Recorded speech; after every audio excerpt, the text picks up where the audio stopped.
কয়দিন ধরে এক নাগাড়ে এইভাবেই বৃষ্টি হচ্ছে। এদিকে ঘরে দুটো চালও নেই যে সেদ্ধ করে খাবো। এমন ভাবে চলতে থাকলে তো বন্যা হয়ে যাবে। কি হয়েছে গিন্নি, কি এত বিড়বিড় করছো?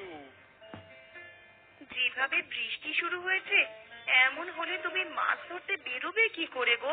আর মাছ না ধরা হলে সংসার চলবে কি করে? ঘরে যে কিচ্ছুটি নেই।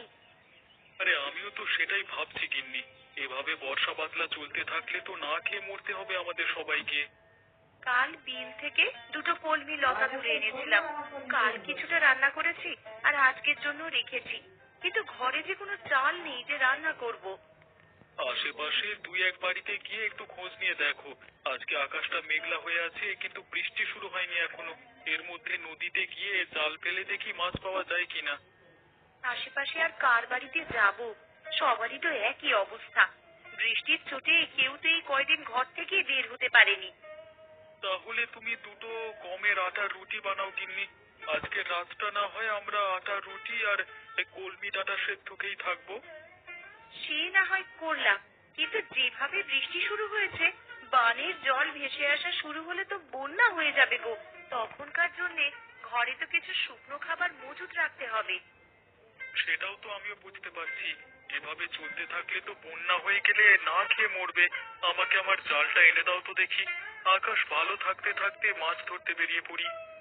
ঘরে শুকনো মুড়ি আছে, দুটো চিবিয়ে যাও, না হলে পরে আবার খিদে লাগবে। না না, এখন আর কিছু খাবো না। দেখি কয়টা মাছ পেলে বাজারে নিয়ে বিক্রি করব। ওই টাকায় চাল আর কিছু সবজি নিয়ে আসা যায় কিনা দেখি। রান্নাঘরে দেখো, একটা ব্যাগের ভিতরে জাল রাখা আছে, সেখান থেকে জাল আর মাছ রাখার পাত্রটা নিয়ে যাও। ঠিক আছে, আমি তবে বের হলাম গিন্নি। সাবধানে যেও।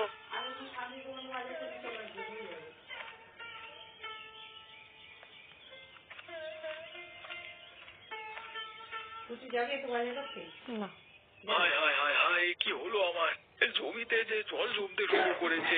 কিছুদিন হলো কেবল ধান তুলেছি, এখন জল জমলে যে আর গাছগুলো বাঁচবে না, সব জলের নিচে পচবে।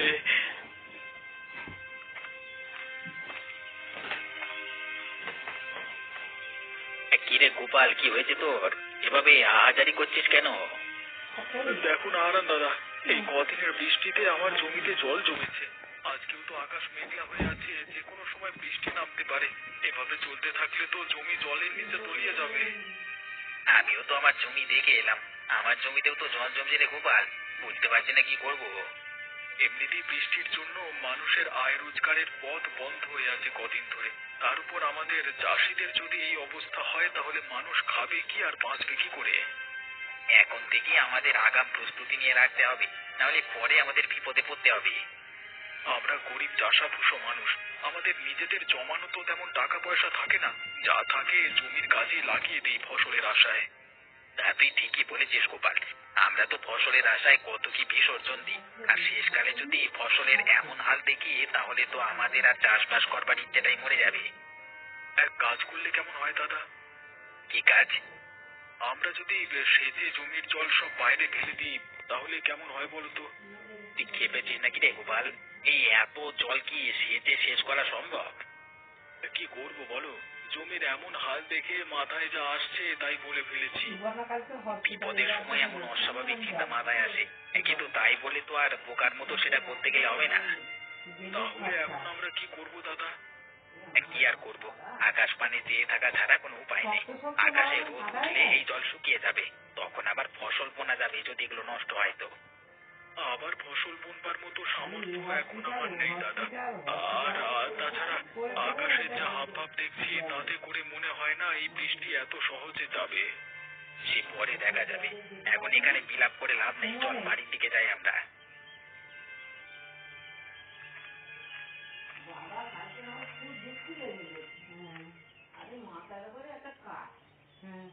একটু সুযোগ পেলেই হলো, এই মেয়ে কাদামাটি নিয়ে খেলতে বসে যাবে। জামা কাপড় ময়লা হলে আর তোর কপালে দুঃখ আছে ননি, এই আমি বলে দিলাম। আমার একটু খেলাধুলো তোমার সহ্য কেন হয় না বলো তো মা? তোর খেলাধুলো আমার সহ্য হবে কি করে? খেলা করতে গেলেই তো জামা কাপড়ে কাদামাটি মাখিয়ে আসিস। এই বৃষ্টি বাদলা দিনে আমি জামা কাপড় শুকাতে দেবো কোথায়? পরপর একটা দিন বৃষ্টিতে আমি দুদণ্ড বাইরে বেরোতে পারিনি। আর কতক্ষণ আমাকে ঘরবন্দি হয়ে থাকতে বলছো তুমি? এই মেয়ের চোপা দিন দিন বেড়েই চলেছে। দিন দিন বড় হচ্ছিস আর আদব কায়দা সব ভুলতে বসেছিস দেখছি। মা, ও মা, আমার না খুব খিদে পেয়েছে, আমাকে কিছু খেতে দাও না মা। একটু আগেই না গুড়মুড়ি খেয়ে খেলতে বসলি, এখনই তোর খিদে পেয়ে গেল?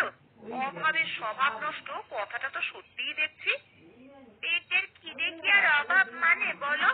আমার যে একটু বাদে বাদে খিদে পায় মা। গুড় মুড়ি যা ছিল সব তো খেয়ে সাবার করেছিস একাই, এখন তোকে আর কি খেতে দিই বলতো? ঘরে কিচ্ছুটি রাখার উপায় নেই তোর জন্যে। খাবার দেখলেই কখন খেয়ে শেষ করবি সেই চিন্তা তোর। এখন আমার খুব খিদে পেয়েছে, আমায় কি খেতে দেবে দাও? রান্নাঘরে পান্তা ভাত রাখা আছে তোর বাবার জন্য, সেখান থেকে কিছু ভাত নিয়ে খা, আর বাকিটুকু তোর বাবার জন্য রেখে দে। পান্তা ভাত কি দিয়ে খাবো মা? তরকারি কি কিছু আছে? না, পেঁয়াজ আর লঙ্কা দিয়ে ডলে খা, দুপুরে কচু ঘন্ট করে দেবো খন। শুধু পেঁয়াজ আর লঙ্কা দিয়ে কি ভাত খাওয়া যায় নাকি? তুমি আমাকে অন্য কিছু বানিয়ে দাও না মা। ঘরে আর কিচ্ছু নেই রে মা, এখন পান্তা ভাত খা, একটু বাদেই তো আবার দুপুরে রান্না বসাবো। রান্না হয়ে গেলে তখন আবার গরম গরম ভাত খাস। ঠিক আছে মা, তাই দাও তবে আমাকে। তুই রান্নাঘরে গিয়ে নিজে নিয়ে খা না, আমি দেখি কচুগুলো কেটে ফেলি। আর সাবধানে যাস, উঠানে আবার পা পিছলে পড়লে কিন্তু ব্যথা পাবি।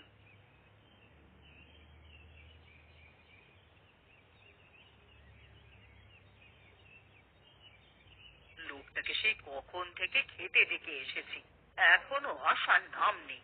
আর এদিকে যে খাবারগুলো সব ঠান্ডা হয়ে যাচ্ছে। ওই গো, সকালের খাবার খাওয়া লাগবে না নাকি তোমার? একটু খাজনার কাগজপত্র নিয়ে বসেছিলাম কিনে, ভেবেছিলাম হাতের কাজ স্টুডিও মাঠে খেলা হচ্ছে না, লিগের খেলা, স্টুডিও মাঠে লিগের খেলা হচ্ছে। আবার ঠান্ডা হলে তো আবার বলবে ঠান্ডা খাবার খাবো না। লিগের খেলা আমার হয়েছে যত জ্বালা। আমার কাজ না মিটিয়ে সেখান থেকে উঠতে ভালো লাগে না। আরে জানোই তো টাকা পয়সার হিসাব কিতাব। হয়েছে, খাবারের সময় খাওয়া আর কাজের সময় কাজ। এত টাকা টাকা করছো, মরে গেলে এই টাকা খাবে কে শুনি? আমার টাকা আমি খেয়ে মরবো, কাউকে আমার টাকার ভাগ দেবো না আমি। আমারও গেল। হয়েছে বাপু, হয়েছে। তোমার ওই কালো বাজারি টাকা নেওয়ার ইচ্ছে আমার নেই। দুবেলা দুমুঠো ভাত খাই, সেটাই আমার হজম হতে চায় না। আরে মনে রেখো, এই কালো টাকা দিয়ে কিন্তু সব আরামায়েশের জীবন পেয়েছো কিন্তু। গাঁয়ের মানুষদের রক্ত চোষা টাকাতে আমার আরাম আয়েশ ভালো লাগে না। তুমি ভালো করেই জানো যে আমি বিলাসিতা পছন্দ করি না। আর হতভাগাদের থেকে মেরে আনা টাকা তো আমাকে আয়েশ দিতে পারে না। খেতে এসে তোমার নীতি কথা শুনি তো পেট ভরে যায় কিনে। এতই যখন মায়া হয় তখন যাও না, একটা ধর্মশালা খুলে বসো। সেটা পারলে তো ভালোই হতো। জীবনে তোমার সাথে থেকে যে পাপ কামিয়েছি তার বদলে কিছুটা পুণ্য যদি পেতাম। আমায় কি খেতে দেবে না নাকি নাকি এভাবে খোঁজা মেরে কথা শোনাতে থাকবে? তাহলে আমাকে ডাকবার কি দরকার ছিল শুনি? দিচ্ছি, খাবার খেতেই তো ডেকে এনেছি, তা তুমিই তো শুরু করলে।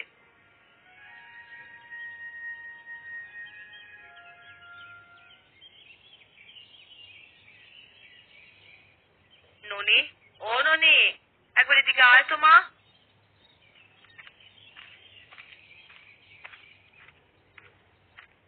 কি হয়েছে মা, আমায় ডাকছো কেন?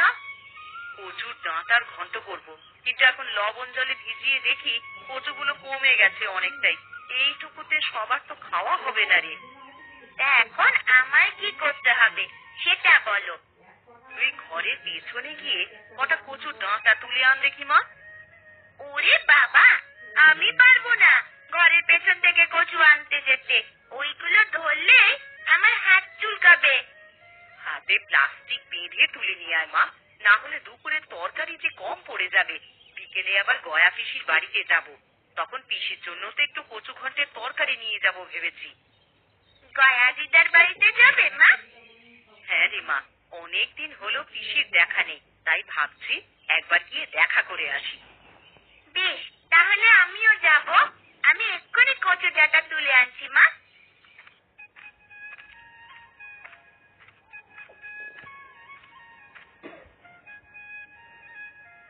জয়াদি, ও জয়াদি, রান্না বসিয়ে দিয়েছো দেখছি।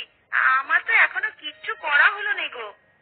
আরে কমলা যে, আয় বস এখানে। না দিদি, বসতে আসিনি, আমি এসেছি তোমার কাছে কিছু চাইতে। কি চাইতে এসেছিস কমলা? ঘরে রান্না করার মতন কিচ্ছুটি নেই দিদি। এখন কি রান্না করব ভেবে পাচ্ছি না। কাল কটা কলমির ডাঁটা তুলে এনেছিলাম, তাই দিয়ে কালকের দিনটা কোনো রকমে চলেছে। আমার